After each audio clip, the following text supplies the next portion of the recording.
first article ever written about a Floyd Rose was an article about me in Guitar Player magazine years ago. And Eddie Van Halen saw that, which intrigued him, and he went and came and saw me play. And then I showed it to him, you know, and he was intrigued about me playing Hendrix too. And, well, he's asking me if I'm any good, wanting me to tell him I'm good, you know, and I'm going like, you decide that, I don't decide that, you decide that. He goes, so why don't you go down and watch the show, and then you come back and tell me if I'm any good. And he goes, okay. So he goes down, watches the show, and comes back and he goes, yeah. He was like, he really got it, you know, liked it.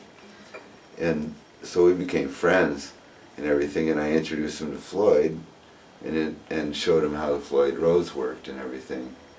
And showed him how to, I even showed him this one harmonic right there. Hear that whistle?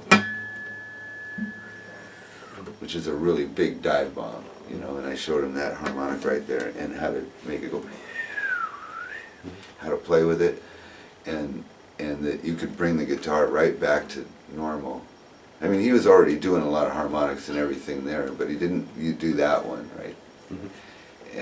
And I showed him how you could make it dive all the way down and take the strings, make them hang off of the guitar.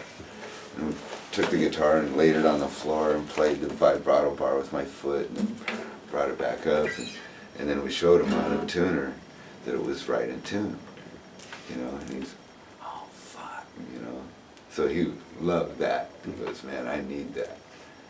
And so him and Floyd started working.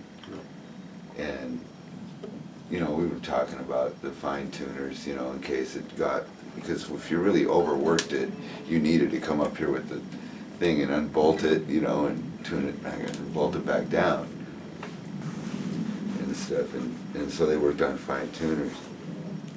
One thing we always liked, though, was that you could unbolt it and wind a little bit of string back if the string broke, you know, and put it back in and tighten it back down, and you could reuse the string again. And it would have a different breaking point and be like, you could, you know, if you wound enough string on there, you could keep it going for quite a long time, you know. And so that was a neat thing that we worked on. So that was, you know, my big contribution to music was I got to introduce the world to the Floyd Rose. And one day he came to me with this invention. He goes, I think I got it down. He goes, and he showed me all of his failed attempts. He goes, but I remember how they say that when the guitar is in tune, you should weld it, you know, so it stays. And I go, yeah. And he goes, well, I got thinking about how to do that without actually welding it, just making the string stay right there. And then he showed me the first Floyd Rose.